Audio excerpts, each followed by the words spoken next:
Hello, guys. Hi, Well, Tej. welcome to another edition of the Tech Point Africa podcast. My name is Stage. My name is Oluwani Femi. And I'm Emmanuel. How are you guys doing? I think I'm in a good mood today. And I what don't know happened? why. Oh, I don't know why. But I think I'm happy. Okay, that makes one of you. One of you. Are you Totally. not? You can see the measured way I introduced my name, but no problem. Okay, I hope you have good news today. Yeah, I think we do. I mean, we recently released our West Africa Decade report. Yes, a massive Startup Decade one. report. Yeah, so the report details like every activity that happened between 2010 to 2019, funding activities, the background of the founders, stuff like that. And over the week, we released some write-ups about what you need to know about them. So, Emmanuel, can you tell us about? So the report was very, very massive. So I focused on an area that was of interest. Fintech companies accounted for 35% of millionaire West African startups. So millionaire West African startups are startups that have raised at least $1 million between the period of 2010 to 2019. So the fintech sector had the most number of startups that have raised $1 million. So there's 5% of 35% of the startups, yeah. Okay. Then there was another one about the background of the founders. Background of the founders, particularly interesting one. Majority of startup founders that went for postgraduate education, schooled in Harvard and MIT. In fact, was that really surprising? I mean, they're like the top tier universities in the world. So these guys have raised the most funds. Mm-hmm.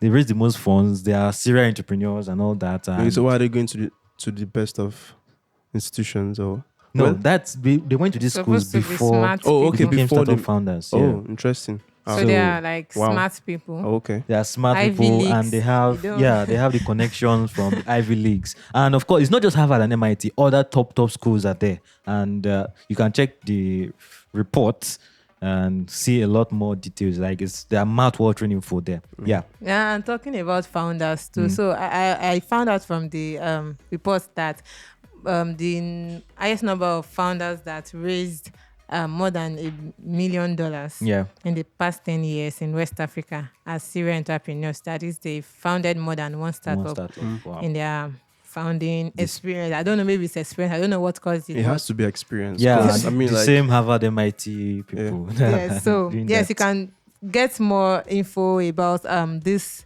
founders. There are popular names there, and there are other names that we profiled in the report. So you can buy. And yes, Tej, what did you find out? Well, I mean, this one is, I don't know if it was, well, I think it's noteworthy because, I mean, like we know about foreign investors coming into Africa and investing in a lot of startups. Yeah. And so we think, they're like, well, they're the major investors in the sector, in our market. But the funny thing is that we found out that after the US, like after US investors, Nigerian investors were more than other countries, other foreign investors, Wow. and they participated in more deals than other foreign countries. So the US was like the number one, then Nigeria was second. You can find out the rest in the reports. Okay, so to get the report, you can visit intelligence.techpoint.africa, intelligence.techpoint.africa. Then you can buy the abridged version and the full version on the website. Yeah. So It's not that expensive. Yeah, it's not that expensive. Yeah, It's something cheap. Okay, yeah. So moving on, talking about startups, right? Over the past 2 weeks, we heard about this crowdfunding platform, Thrive Agric. So for our listeners who don't know what Thrive Agric is or what they do, so they collect money from people to invest in farmers, right? Yeah. And when when the returns come, they share it to the subscribers they collected money from rather. So over they got founded in 2017. They went to Y Combinator, venture capital, ventures platform backed them and all that. So for like the 3 years running, 2017 up to like early this year, they didn't have any issues, right? Any noteworthy issues and all that. But like recently, people started complaining about them not paying them their money back. Investors. The investors, the subscribers. And I mean, like in May, we interviewed the CEO and he said everything was fine and they were communicating with the... that was when? That was in May. Not everything was fine. He said COVID affected their business, right? Yeah. And he communicated with the subscribers.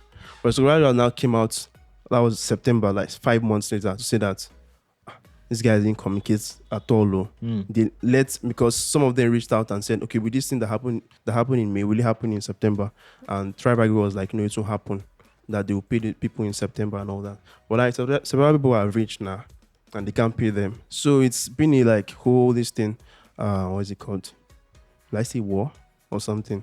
Yeah, it's caused much controversy. On Twitter and everything. So they gave them like a 5-day ultimatum early this week. So I think it maybe expires on Friday. Like 5 year, 5 months. 5-day. 5 day. Yes. Ouch. So you take them to court and all that. So it's, and funny thing is, I mean, like on Thrive Agric's website, it said the money, your capital is insured. Yeah. Right? Yo, When you yeah. invest So in what's their insurer saying? well, so they got this thing. The insurance partner is Leadway Assurance, right? Oh, Leadway. Okay. So when I like checked the Leadway Assurance site, I saw that Leadway Assurance said they are not the subscribers' money is not what they are insuring. It's the farm they are insuring. So even if it's only if maybe there is an accident on the farm or the farm like maybe fire. So wait, yeah, what are they yeah. saying? Is it that there was nothing to insure? They're insuring the farm. Okay, so let's say what is it that the crop did not grow or there was no pests killed planting them? season. Exactly. If something like that happens now, yes, they will not give the money back But to Thrive what Agric. Thrive Agric is not saying now is Did there it- was no problem on the farm. like there was no planting season. Exactly. So they didn't That was plant their anything. So trying there to was nothing Exactly. to be sure But at all. when is the planting season starts? November, December, January, isn't it? For the some weather kind say. of No, it's not crops. that there was no planting season. So what they are saying is that when COVID happened, right? The equipment or they were supposed to give to the farmers to plant Yeah. arrived late, so farmers could not really plant, and those that when they were planted supposed to plant. exactly. So yeah, you can see maybe the planting season they passed it, but for those that were able to plant, Leadway cannot cover for those two. You know that like The- first stage, the farm is the second stage. Yeah. The So off-taker farm is third the only stage. thing it's insured. only this middle thing, the farm, that is the insured thing. So it's only if they planted with your money and maybe They didn't give you returns. no, let's say like there was a fire incident or Okay. locusts ate the crops and all those things. So that's when Leadway is like saying they'll give you, the money back. So Leadway came out soon. But there was this thing like this issue started before COVID. Exactly, but Thrive Agric is denying it.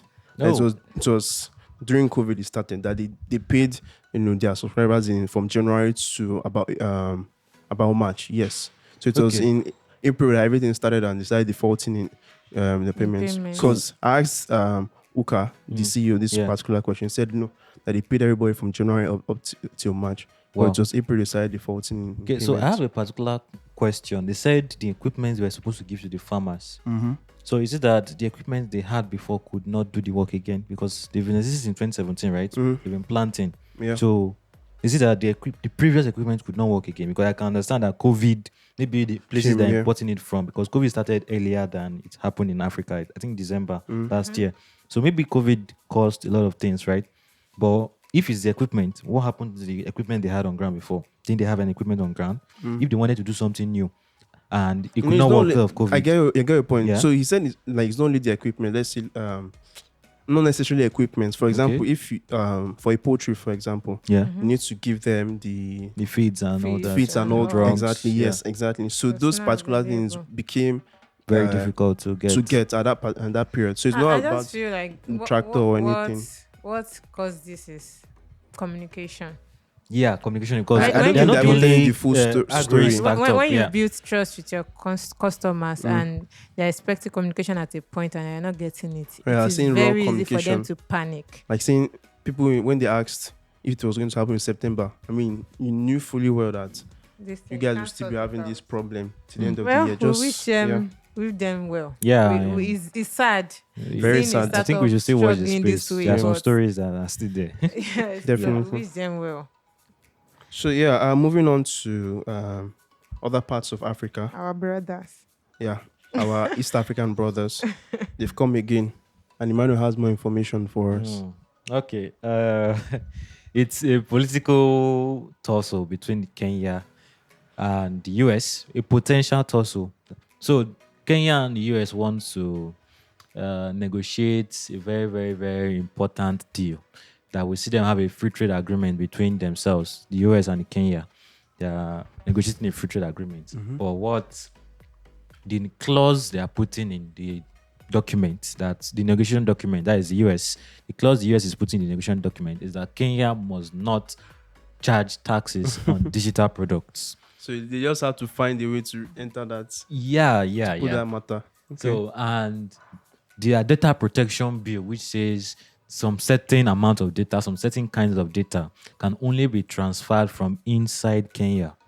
So if you are a data controller, like you transfer large amount of data that has to do with Kenya. So in some cases, very, very important cases, you will have to build a data center in Nairobi. That's for international companies. Yeah, for international companies, Wow. exactly. So the US, they want that clause eliminated. So for context, Kenya wants to start charging digital taxes, like wants to start collecting digital taxes From Google, Facebook, from the Google, likes. Facebook, and the likes. Then even within the country, if you have any startups, any online store, you are going to be charging VAT for it and all that.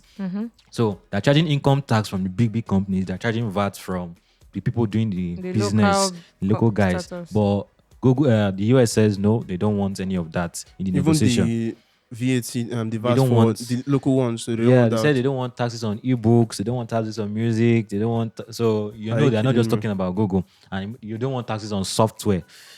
So yeah, that's the language they used in the document. So there are a lot of things going on in this space, and the negotiation it actually deserves a deeper story, but we'll keep looking at it, and a lot of things are going on. And frankly, I don't know who will give in. Kenya, I don't know who needs who more. So I'm wondering, is In my own this conscience, Kenya yeah. that's we Kenya be the first country that will Oh, propose yeah. the digital bill? They are Why not. Free is trade. why is US coming for them? No, there's not. They're coming for them. Which other country do they have this free trade? France, as they actually No, I mean like the US. Do they have any free trade agreements with any other African country? any other African. No, this will be the first This will be the African first. country. They have a So free trade it's not as if they're agreement. coming for them. Kenya has a big, what is it called? A proposition that affects their business. So they're telling Okay. Kenya to remove that, so that to allow fluid. That's Yeah, what I'm this trying to thing of- say. I think other African countries too. They want to Tax tax is- digital products. If the US wants to have any free trade agreement with them, Yeah. they'll probably tell them to remove. All yeah. those So stuff. we've seen the US react to these digital taxes before in France. When France imposed digital taxes on tech companies, Okay. the US administration retaliated by imposing And tariffs. they removed it, right? Yeah, they removed it later. I think they resolved it. But Exactly. they imposed tariffs on French products that were coming Coming into the into US. this. So a lot of things could happen. Right? So, but in Africa, these countries, they are not as technology developed as France. So, and they don't have the economic pool that France has. So the negotiation, in my own opinion, this is just my own opinion, not based on fact. I feel Kenya might be bullied into submission. Of course. So Definitely. so that's about that. The space is still interesting to You be should come and meet watched. Nigeria for free trade agreement now. Why? Don't we need it? Anyways, so yeah, moving on to our culture story for today. WhatsApp has something for us as usual. This is still in the beta testing stage. So WhatsApp wants to introduce a feature that allows you to mute notification, like for private chats or groups. It wants you to mute it forever or always. So it's bringing So it's no an more option. 8 weeks or 1 year. All those. Yes, like 8 weeks, Forever. 1 year. So now it will replace 1 year with always. The option for 1 year with always. So you can mute it. You can mute any That's private good chat. news. Is it? Because I've not really been convinced about the use of using the mute, because I disabled my WhatsApp notification on my phone. Every notification, like for my phone, Wow. I don't get notification, so it doesn't change anything. It doesn't change anything for a some person like me. Okay, all right, that's true. Yes, so I don't get any pop-up notification on my phone normally. But for people that get pop-up notification, you can just mute for some particular contact or groups. And so I think it's just a milder way of keeping your sanity. Because if you want to take the extreme, this thing, you just block or leave a group. But that thing is not easy, leaving a So group. in the wider context, like what's the use of this The future. the feature? That's what I'm trying to say now, that for people that use pop-up notification, you will not get any notification that you are getting a message from this. Previously, it particular was 1 person. year that was the max. Mm-hmm. So after a year, You have you're to mute. If you are muting forever, why not leave the group or delete the contact? That's my point. or block the contact. Or For block people the that want to take extreme measures, Mm. you understand? Yeah. Yes. For example, now WhatsApp, you can also mute status updates, statuses, contact statuses, but you can still see it if you want to go and check them later. So it's just for like Spoil a you mild with choice. Yeah. Yes. Spoil me with choice. All right. Yes. All right. So hopefully it comes, and this is just one of the many. I don't want to say like a few features that are in the beta testing stage. So hopefully they roll them out soon, and people that want to make it enjoy Should available roll in them, WhatsApp Nigeria. in now. What's So that we pay? should that did not fly in Brazil. it should fly. It will Yeah. fly, yeah. It will fly. Hopefully. You flying colors. Hopefully. I think that's that. So thanks for that, Nifemi. Yeah, I think that's that for today. Emmanuel, where can we get our podcast? Okay, if you're listening to us for the first time, or if you've been listening to us before, don't forget you can get our podcast on SoundCloud, Apple Podcast, Google Podcast, Spotify, Stitcher, iHeartRadio, or anywhere else you get your podcast. Don't forget to drop a like, subscribe, review, and share with your friends and well wishers, even your enemies, like Nifemi will say. And of course, don't forget all the articles we discussed in this episode.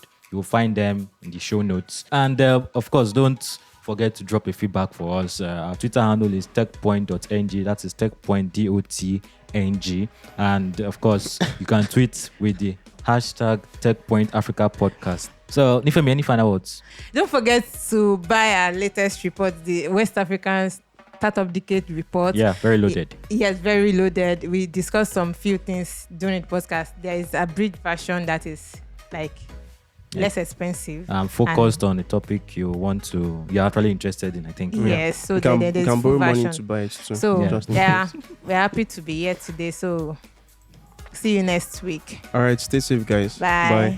Bye.